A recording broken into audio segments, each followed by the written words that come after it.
L'ADI est l'association des directeurs immobiliers dont le but est d'échanger et de réfléchir sur le métier entre professionnels de l'immobilier des entreprises. Après un premier observatoire réalisé en 2019, l'ADI vient de publier une nouvelle étude sur le métier de directeur immobilier. Les grands entretiens, un podcast Imo Week. Cette étude a été menée pendant plus de 18 mois par Gilles Allard, François Cangardel et Cécile de Guibon qui, tous trois, ont occupé dans leur carrière respective la tête de directions immobilières de grands groupes. De ce travail, nous en parlons avec Frédéric Goupil-de-Bouillet, président de l'ADI. Mais tout d'abord, un mot sur l'association et ce qui définit sa raison d'être. L'association des directeurs immobiliers regroupe, comme son nom l'indique, les directeurs immobiliers des entreprises, des grandes entreprises. C'était sa vocation initiale. Maintenant, elle regroupe aussi des organisations autres que les entreprises, comme l'État, par exemple, ou des collectivités. Elle est là pour faire connaître le métier de l'immobilier, le faire connaître, permettre aux directeurs immobiliers de mieux se connaître, mieux se comparer, mieux s'entraider, et de fournir des publications sur les sujets de réflexion des directeurs immobiliers, et Dieu sait qu'il y en a aujourd'hui. Et il y en a beaucoup, effectivement. C'est important, justement, et merci d'avoir accepté cette interview. C'est important de vous avoir en ce début d'année, en cette rentrée 2023, parce qu'on le sait, l'immobilier, en ce moment, fait beaucoup parler de lui, parce que le marché n'est pas le plus attractif en ce moment. Alors, après un premier observatoire que vous avez réalisé avec l'ADI en 2019, vous avez publié au tout début de l'été une nouvelle étude sur ce métier de directeur immobilier, une étude qui a été menée pendant plus de 18 mois par Gilles Allard, François Cangardel et Cécile de Guibon, qui ont tous trois occupé ce poste de directeur immobilier dans leur carrière. Pourquoi cette nouvelle étude aujourd'hui? Il y avait des mises à jour à faire, c'était important après justement la crise sanitaire que l'on a connue? Alors déjà, comme je le disais, c'est dans la vocation de l'ADI que d'analyser, de voir quelles sont les évolutions de ce métier, un métier qui est à la fois jeune et vieux, puisque l'immobilier est vieux, mais le métier est jeune, il a à peine une trentaine d'années, en tout cas dans les entreprises. Donc c'est dans la vocation de l'ADI que de réfléchir à ce métier-là. Et puis c'est vrai, en effet, après 4 ans, il était temps de mieux comprendre quelles étaient les évolutions de ce métier, suite en effet à ces crises, suite à l'évolution aussi du métier à l'intérieur de l'entreprise, puisqu'on avait vu avec l'observatoire précédent que l'immobilier était devenu de plus en plus stratégique dans les entreprises.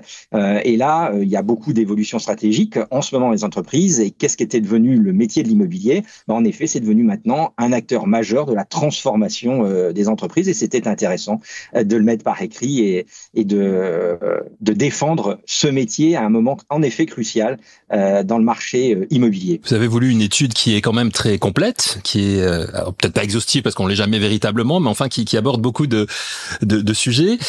Est-ce qu'on peut entrer dans le détail, justement? Quelles sont aujourd'hui les qualités essentielles pour être un bon directeur immobilier? Alors, c'est, comme je l'ai dit, il est dans la transformation de l'entreprise. Donc, il n'y a pas une qualité majeure. Il faut que, d'abord, il soit techniquement au point dans le métier de l'immobilier. Et Dieu sait que le métier de l'immobilier est une agrégation de beaucoup d'expertise, mais c'est avant tout un stratège qui est là pour apporter des solutions. Et ces solutions, il doit se baser sur une vision à long terme de l'immobilier de l'entreprise. C'est aussi un financier, puisque l'actif immobilier est toujours une part importante dans les entreprises. C'est un négociateur et un homme juridique, quelqu'un qui connaît les contrats. Il y a beaucoup de contrats dans le métier de l'immobilier. Et puis c'est un chef de projet parce que l'immobilier est traversé de projets. Ce n'est pas uniquement l'exploitation des immeubles, c'est aussi tout ceci. Donc ça doit être un asset, ça doit être un asset manager, ça doit être un chef de projet, ça doit être un gestionnaire immobilier, ça doit être même quelquefois il produit des services puisque l'environnement de travail est souvent une direction immobilière. Donc vous voyez, c'est quelqu'un qui a plusieurs facettes. Et selon l'entreprise, l'une de ces facettes est plus ou moins mise en avant selon la stratégie même de l'entreprise. C'est aussi un manager. En termes de collaborateurs, on connaît les difficultés en ce moment en matière de recrutement. Que doivent mettre en avant les directeurs immobiliers pour trouver les meilleurs collaborateurs et surtout les garder? On parle beaucoup de marque employeur, ça fait partie des critères? C'est vrai que, comme je l'ai dit, c'est vrai que c'est un manager. Alors vous avez des directions immobilières avec beaucoup d'effectifs parce que c'est dans la vocation vocation de l'entreprise que d'intégrer beaucoup de compétences. Il y en a qui font plutôt appel au marché. Donc, vous l'avez dit, c'est un manager qui doit non seulement recruter des gens qui connaissent le métier de l'immobilier, mais et je sais pas s'il faut le mettre en avant ou pas en avant, ça va dépendre des entreprises, mais qui connaissent très très bien l'entreprise, qui connaissent véritablement le monde dans lequel il évolue, puisque l'immobilier d'entreprise, c'est un immobilier au service de l'entreprise, au service des besoins de l'entreprise. Et là, c'est une des facettes à la fois formidable de l'immobilier d'entreprise, mais aussi très challengeante pour les collaborateurs. C'est de bien connaître cette entreprise et répondre aux besoins de l'entreprise. Donc, vous voyez, il faut naviguer entre les deux, et c'est ce qui fait l'attractivité et ce qui fait que les directeurs immobiliers arrivent à trouver des belles compétences dans l'entreprise pour pouvoir le faire. Trouver les bons collaborateurs, les garder, être manager, mais aussi dans l'entreprise, être un directeur immobilier incontournable malgré le contexte économique difficile en ce moment et en tenant compte du temps long que nécessite le bâti. Quels sont les conseils que l'ADI, l'association des directeurs immobiliers, donne aux professionnels dans leur quête d'amélioration de leur performance? Réponse de Frédéric Goupil-de-Bouillet. Alors, je dirais, si vous parlez du contexte, c'est vrai qu'on est en une période de crise multiple, crise politique, crise environnementale, crise énergétique, crise sociale même. Il y a eu la crise, et tout ceci a été généré par une crise sanitaire. Quand on dit crise, alors soit vous êtes pessimiste et vous voyez que le risque, soit vous êtes optimiste et ça va être la qualité des directeurs immobiliers aujourd'hui. On y voit de formidables opportunités. Toutes ces tensions économiques, énergétiques, politiques, et les contraintes qui vont derrière, parce qu'en même temps on est dans un temps long, comme vous l'avez dit, et on va dire les sociétés dites occidentales, l'Europe, le Japon, les États-Unis sont rentrés dans une prise en compte de l'environnement et des conséquences sociétales. Tout ceci, pour moi, ce sont des opportunités pour les directeurs immobiliers pour rebondir et pour pouvoir mettre en place, je dirais, leur vocation à l'intérieur des entreprises, c'est-à-dire d'adapter l'immobilier aux besoins de l'entreprise. Et donc de pouvoir jouer sur des leviers que sont la flexibilité de l'immobilier, sa durabilité pour répondre à la décarbonation, la sobriété aujourd'hui, et vous l'avez répété plusieurs fois, l'acceptabilité, l'attractivité de l'entreprise. Donc aujourd'hui, je pense, et c'est ce que l'on dit au sein de cette association des directeurs immobiliers et dans tous les colloques que l'on fait et que l'on va faire, risque ou opportunité, je pense que ces crises-là, il faut plutôt les voir comme des formidables opportunités pour adapter l'immobilier des entreprises. On en a connu d'autres, évidemment, tout aussi importantes par le passé. Donc, on a vu que l'immobilier arrivait à les surmonter en général. Dans votre étude, que l'on trouve, je l'ai pas dit d'ailleurs, que l'on trouve en intégralité sur le site de IMOWeek, il y a un chapitre important consacré à la création de valeur. Comment est-ce qu'on crée de la valeur aujourd'hui quand on est directeur immobilier? Et vous insistez vraiment sur ce sujet dans l'étude. C'est vrai que l'immobilier est vraiment au service de l'entreprise et joue sur deux leviers. Je vais dire même maintenant 3. Vous voyez, j'ai encore le passé de directeur immobilier à 3 leviers sur lesquels l'immobilier va jouer. Il va jouer d'abord sur son actif immobilier, parce que l'immobilier, ce sont des actifs immobiliers, ce sont des bâtiments, ce sont du foncier, et ainsi de suite. Il joue sur la marge opérationnelle, c'est un coût récurrent. Quelquefois, dans certaines entreprises, c'est le deuxième coût après la masse salariale.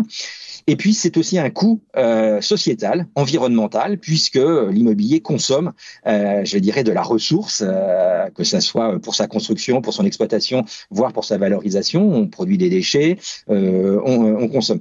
Et là-dessus, le directeur immobilier a ses leviers pour pouvoir réduire cette empreinte immobilière, empreinte en termes d'actifs, empreinte en termes de coûts, empreinte en termes d'environnement, en adaptant, en comprenant mieux les besoins de l'entreprise, en comprenant mieux les besoins à la fois des activités de l'entreprise, mais aussi des salariés de l'entreprise, qui sont les consommateurs finaux.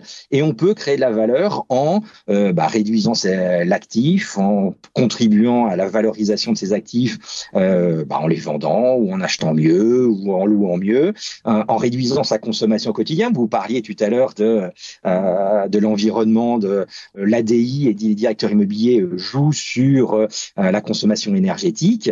Et puis, si on parle d'environnement, on est des producteurs de déchets. Quand on démolit un bâtiment pour le reconstruire, par exemple, vous savez aujourd'hui qu'avec la décarbonation, ça va être très compliqué. Il va falloir être très économe de ses ressources, mais c'est aussi des déchets au quotidien. Donc, tout ceci contribue à créer de la valeur dans l'entreprise en essayant d'optimiser les coûts, pour ne pas dire les réduire, d'optimiser les actifs en les vendant le mieux possible ou en minimisant l'impact. Tout ceci contribue à la création de valeur dans l'entreprise en adaptant l'immobilier au mieux. Par rapport à tout ce que vous venez de dire, et c'est sûrement en lien, l'immobilier de bureau qui a beaucoup souffert de la crise sanitaire, de la crise économique, du changement des habitudes aussi, des usages. L'étude de l'ADI évoque donc l'immobilier de bureau comme levier d'amélioration de l'attractivité de l'entreprise. Vous pouvez nous expliquer ? Ça aussi, c'est une création de valeur puisque l'immobilier devient véritablement un business partner de tous les managers pour attirer les talents ou les retenir. En effet, c'est vrai que cette crise sanitaire, elle a montré deux conséquences véritablement sur le métier de directeur immobilier. Elle a mis en avant que il était responsable de la santé des salariés à l'intérieur de l'entreprise. Ça a été une marque de cette crise sanitaire, c'est qu'on s'est rendu compte que dans les immeubles, il fallait faire attention à sa santé. Et vous vous souvenez de tous les débats qu'on a eus sur les débits d'air, sur comment rendre plus sécures les bâtiments à la lutte. Donc, on a une responsabilité sur la santé de nos salariés. Et le directeur immobilier avec les managers est véritablement en partenariat, en business partner avec eux. Et puis aussi, l'immobilier est devenu un acteur majeur dans le nouveau contrat social que les salariés ont, alors quand ce sont des salariés de bureau, que les salariés ont avec le management, puisque avec le télétravail, ce qu'on pourrait caricaturer aujourd'hui, on va dire, c'est que la maison est devenue le concurrent principal du bureau. Et comment rendre le bureau aussi attractif que la maison? Le directeur immobilier est vraiment le partenaire du manager dans ce nouveau contrat social qui est ce nouveau lien managérial qui existe entre le salarié et l'entreprise avec le télétravail et comment le bureau apporte un plus par rapport au domicile et comment le salarié qui est libre maintenant, un peu plus libre de s'organiser, est toujours attiré par le bureau et est toujours veut retourner au bureau. Et on le voit bien aujourd'hui, c'est un élément important dans l'immobilier, c'est cette attractivité du bureau. Est-ce que le bureau peut rivaliser avec le domicile? On en est là aujourd'hui et on voit véritablement ce lien fort entre le directeur immobilier et le reste du management, souvent incarné par la DRH, mais pas uniquement, avec tous les managers. Et on voit ça se généralise dans toute l'entreprise. Donc cette attractivité, oui, devient un sujet, l'acceptabilité de nos bureaux devient un levier majeur dans le quotidien du directeur immobilier. Nous parlions de création de valeur. Parmi celles-ci, et ce deuxième observateur de l'ADI y consacre un chapitre important, la performance environnementale, qui est devenue essentielle quand on est directeur immobilier d'une entreprise, comme nous l'explique Frédéric Goupil de Bouillé. C'est un des leviers majeurs du directeur immobilier. Comme je vous l'ai dit, l'immobilier est un énorme consommateur de ressources, de ressources, et on le voit aujourd'hui. Ça devient un fait sociétal que de ne pas gaspiller nos ressources, que ce soit des ressources énergétiques, que ce soit des ressources. Le béton est une ressource très chère à mettre en place, donc on doit être économe. Et au cours de tout le cycle de vie d'un bâtiment immobilier, le directeur immobilier doit mesurer et contrôler cette consommation. Je vous ai dit tout à l'heure en matière de construction, il faut faire attention au carbone que l'on immobilise dans nos bâtiments. Dans l'exploitation, il y a l'énergie, il y a les déchets. Dans la valorisation, donc cette prise en compte, elle est certes nouvelle dans son importance, mais elle est longue depuis des années. On mesure la consommation la consommation de nos ressources. C'est vrai que la crise actuelle est une formidable opportunité. Je veux pour citer un exemple. L'année dernière, avec la sobriété énergétique, on a pu faire passer des mesures qu'on n'aurait jamais pu faire passer dans beaucoup d'entreprises, comme le 19 degrés dans les locaux l'hiver, ou de limiter la consommation à 26 degrés dans le rafraîchissement. C'est aussi des choses, des formidables opportunités pour connecter nos bâtiments, de faire marcher les GTB, de contrôler le flex office. Et la crise sanitaire a fait passer le flex office alors que beaucoup d'entreprises ne le voulaient pas, et ça nous permet de réduire notre empreinte immobilière. Et ça a permis surtout à l'ADI d'être un acteur majeur auprès des autorités publiques. On est membre permanent du Conseil supérieur de la construction et de l'efficacité énergétique, le CSC2E. On est dans le plan bâtiment durable et on peut montrer ce que les directeurs immobiliers peuvent faire pour ne pas gaspiller nos ressources et de contrôler la performance environnementale des entreprises et d'en être un acteur majeur.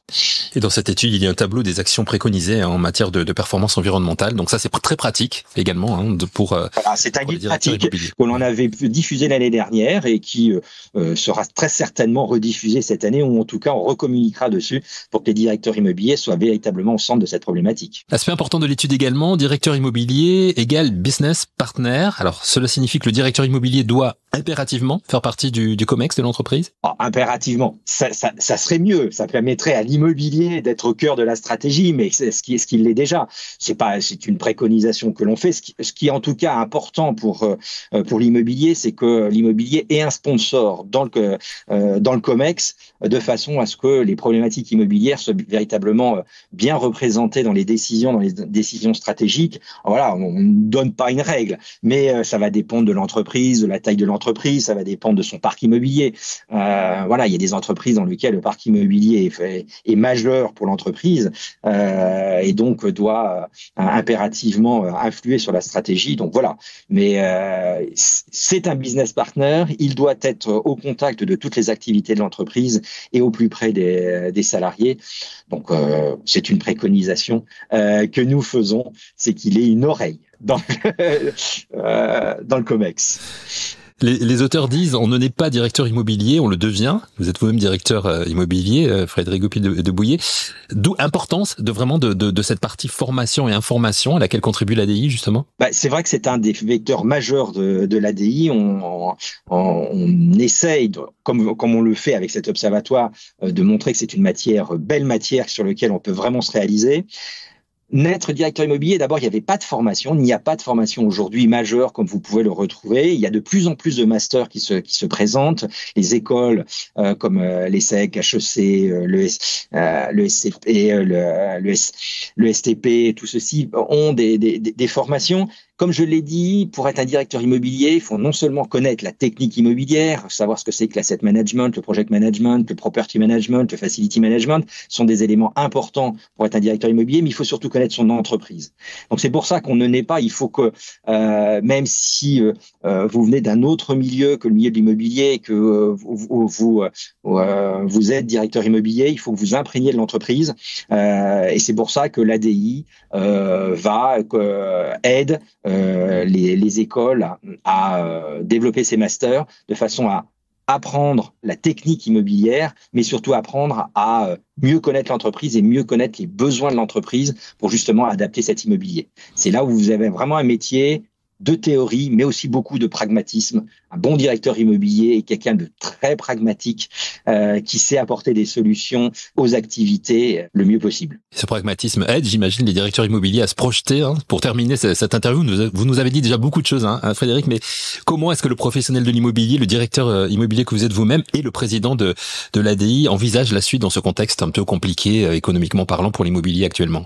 Comme je l'ai dit, une crise, c'est une opportunité de faire évoluer les choses, d'aller plus vite. On a pris tout à l'heure l'exemple du flex office. Le flex office n'était pas forcément répandu. La crise sanitaire l'a permis d'accélérer ce mouvement-là. Donc, il faut que je pense, comme un surfeur, jouer sur cette vague et prendre toutes les opportunités qui s'offrent à nous pour réduire l'empreinte immobilière dans tous ces aspects financiers, environnementaux, de pouvoir rebondir pour pouvoir attirer les talents et leur dire, voyez, venez chez nous dans telle ou telle entreprise parce que nous avons un immobilier qui vous permettra d'être le plus performant possible. Et pour le président de l'ADI que vous interviewez aussi, c'est de montrer et de montrer à l'ensemble des directeurs généraux, à l'ensemble des entreprises, quelle est la formidable opportunité de travailler la matière immobilière au plus près de votre stratégie. Et c'est le rôle que l'ADI a de mieux faire connaître, de mieux positionner les directeurs immobiliers dans la chaîne de valeur d'une entreprise et de dire que c'est un formidable levier dont disposent les directeurs généraux que d'utiliser au mieux son directeur immobilier. Merci à Frédéric Goupil de Bouillé, président de l'ADI, l'association des directeurs immobiliers, le deuxième observatoire de l'ADI sur le métier de directeur immobilier. Vous le trouverez sur le site de l'ADI, adi-france.fr, mais aussi sur le site de IMOWeek, imoweek.fr. Merci d'avoir écouté cette émission et rendez-vous la semaine prochaine pour un nouvel épisode de Les grands entretiens, un podcast IMOWeek.